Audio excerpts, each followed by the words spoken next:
Nabi Isa kami itu dimuliakan Allah. Nabi Isa kami itu tidak disalib. Ya, kok saya punya Tuhan disalib? Memang hati saya itu sudah tidak tenang. Ada Tuhan yang bernama Yesus, Allah, Roh Kudus. Kenapa berbeda nama? Pakai bahasa apa Yesus ini?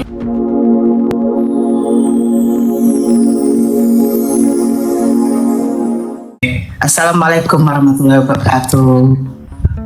Ya, sebelum saya mengenal Islam, saya ceritakan dulu latar belakang keluarga saya ini.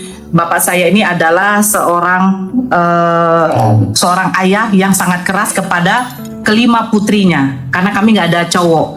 Kelima putrinya tegas, agak keras. Terus seperti saya bagaimana mau mulut agak lantam, seperti itulah bapak saya. Jadi kami semua satu keluarga ini takut kepada bapak. Bahkan orang ibu saya sendiri aja juga itu kalau sering dimarahin sama bapak saya itu lebih baik dia tuh menangis daripada melawan. Assalamualaikum warahmatullahi wabarakatuh. Sahabat semua, selamat datang di channel Aku Muslim.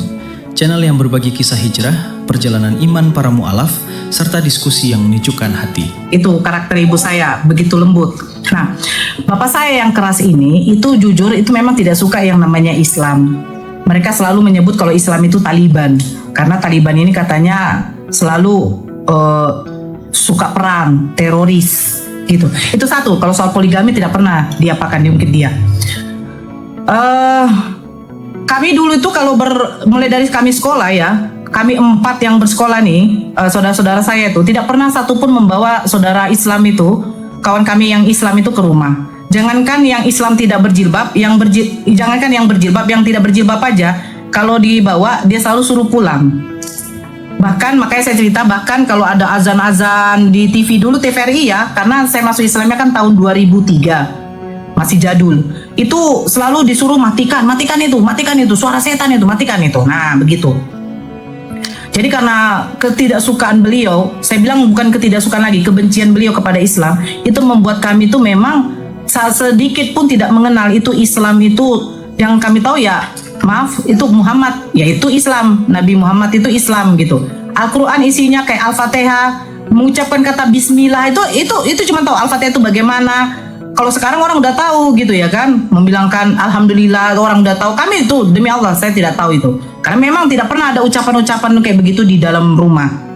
Pada tayangan video ini, seorang mu'alaf muslimah bernama Nura Aritonang membagikan kisah hijrah keimanannya. Ia menceritakan perjalanannya memilih Islam sebagai jalan hidup yang baru. Kemustahilan bagi kami itu untuk masuk Islam. Saya juga jujur demi Allah saya tidak menyangka saya itu akhirnya berpindah keyakinan dari yang keluarga notabene-nya tidak suka sama Islam. Kan begitu. Saya mengenal Islam itu karena perbincangan saya sama pendeta. Betul yang dikatakan Jai. Bukan berarti kami mengenal Islam itu atau dapat hidayah itu karena membaca Al-Quran. Tidak. Al-Quran tidak pernah tersentuh. Kitab Bible sendiri aja ketika ada khotbah-khotbah dari pendeta aja baru tersentuh. Kalau di rumah pun jarang. Kecuali kebaktian-kebaktian kecil-kecilan. Itu biasa di rumah-rumah, ataupun ada acara-acara untuk remaja dengan pemuda-mudi. Itu pun pada waktu hari Paskah dengan menyambut Natal dan Tahun Baru. Itu baru ada seperti itu. Jadi memang kalau dibilang Kristen jarang baca Bible, betul. Kristen jarang baca Bible. Bahkan mungkin tidak tahu isi Bible.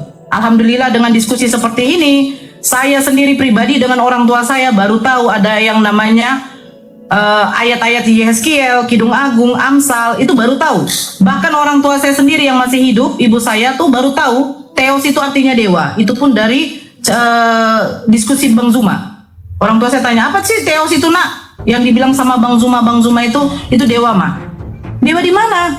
Di Perjanjian Baru mak. Loh, kok bisa ada? Ya itulah mak, itu bahasa Yunani. Oh katanya. Nah, saya tidak diskusi, saya cerita sama pendeta waktu kami perjalanan pulang dari Tanah Putih.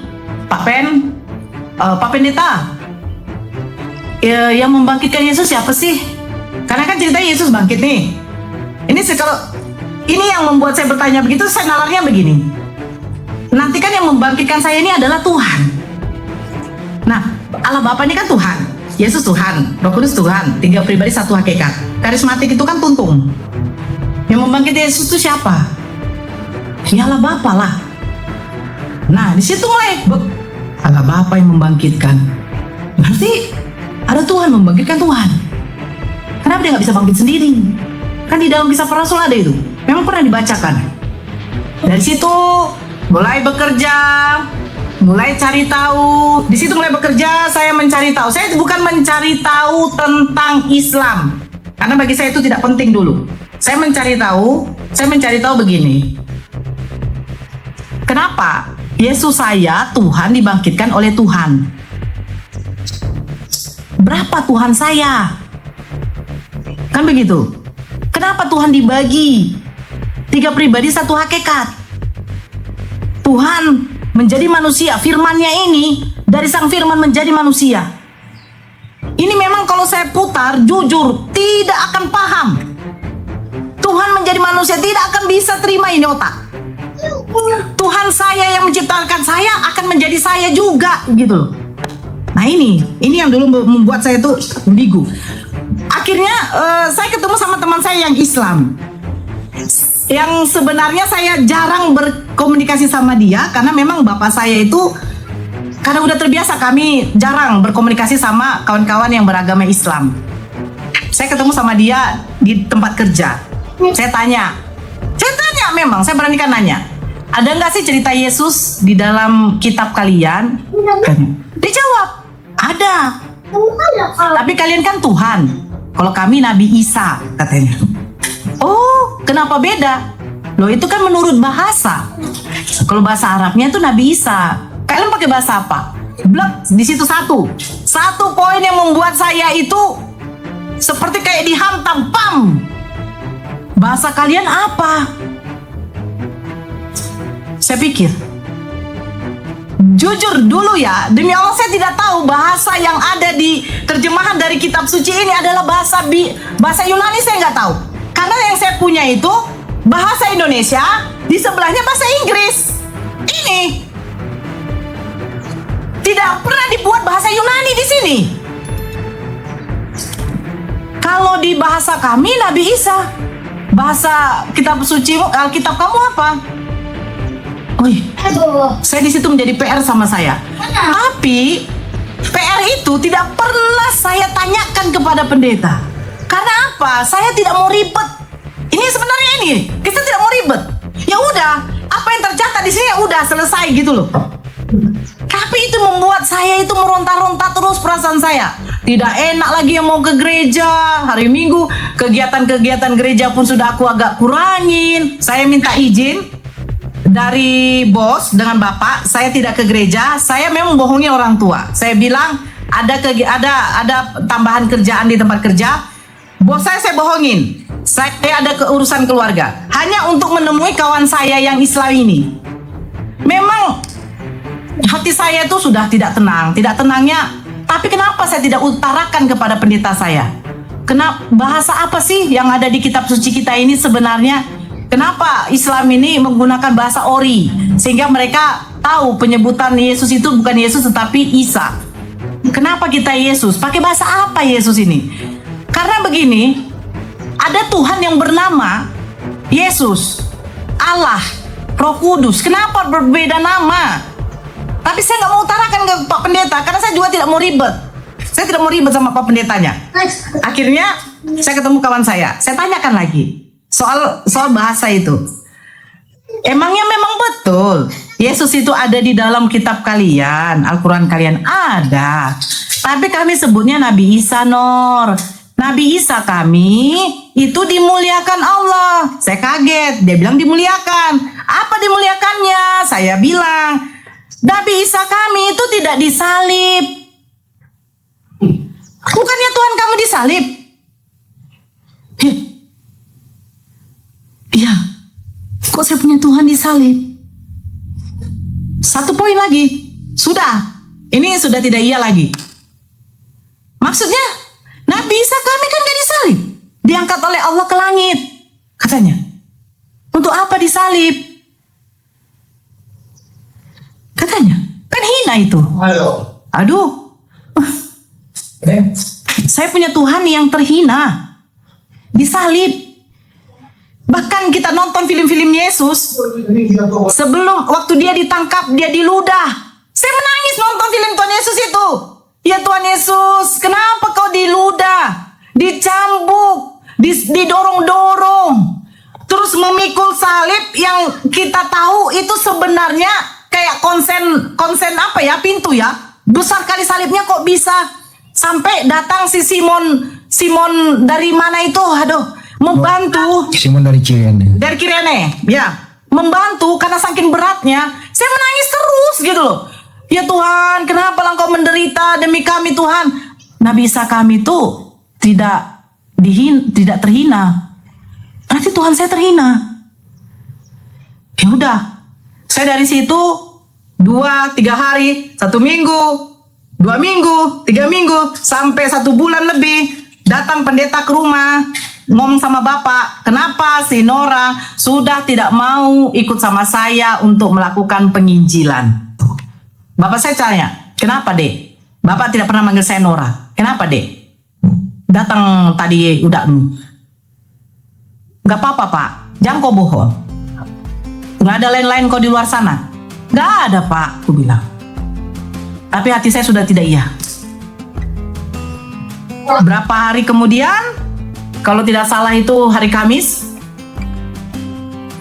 saya memutuskan untuk tidak pergi ke tempat kerja. Saya di situ beli kaos yang agak panjang karena saya suka pakai kaos agak ketat, celana jeans. Saya pergi ke masjid yang 2 kali naik angkutan umum. Karena saya tahu di wilayah itu, daerah Dumai, tidak ada yang kenal sama bapak saya. Saya pergi di daerah Bagan Besar. Kalau ada yang tahu Bagan Besar, salah satu masjid di situ. Saya perginya itu pagi. Nyampe sekitar jam 9:30, saya duduk di depan masjid. Masjid itu dulu di depannya itu ada sebuah pohon rindang, ada tempat tongkrongan mungkin untuk anak-anak muda lah. Saya duduk di situ, saya tunggu sampai zuhur. Saya lihat udah rame. Selesai sholat, datang terakhir mungkin Pak Ustadz yang mimpin masjidnya, imamnya, dia kunci pintunya, saya temui. Ya saya tanya, Pak, iya Dek, bisa nggak di sini untuk memasukkan orang Islam? Pada tayangan video ini, seorang mu'alaf muslimah bernama Nura Aritonang membagikan kisah hijrah keimanannya. Ia menceritakan perjalanannya memilih Islam sebagai jalan hidup yang baru. Pak, Mari Masya simak Allah. kembali. Barulah dia bawa saya ke rumahnya. Di situ ada istrinya, memang istrinya tuh seorang ustazah yang memimpin perwiritan di kampung itu. Akhirnya ya saya di sharing cerita kenapa mau masuk Islam begini. Berarti memang dari hati, ya. Akhirnya saya dibelikan baju seperti gamis. Saya kira itu bukan gamis, saya bilang itu kayak daster. Karena saya nggak tahu gamis. Dibelikan mukena, pokoknya seperangkat alat sholat lah. Dibilang sama Pak Ustadznya, nanti selesai maghrib kita baru syahadat ya Dek, Adek di sini aja. Saya dikasih makan sama beliau. Selesai maghrib, baru saya di situ mengucapkan kalimat syahadat. Saya mengucapkan banyak terima kasih kepada Pak Ustadz saya dulu, ya. Beliau sudah almarhum, dia seorang hafiz Quran.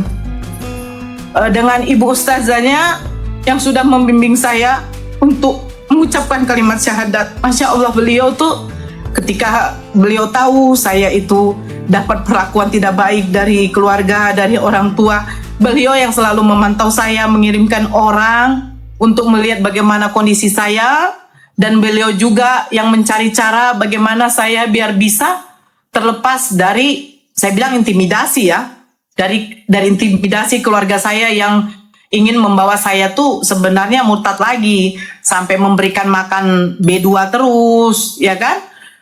Saya tidak dibolehkan keluar. Saya terima kasih buat ibu ustazahnya. Masya Allah, mudah-mudahan Allah memberikan surga untuk Pak Ustadz saya yang sudah mendahului ustazahnya. Amin ya Allah. Amin.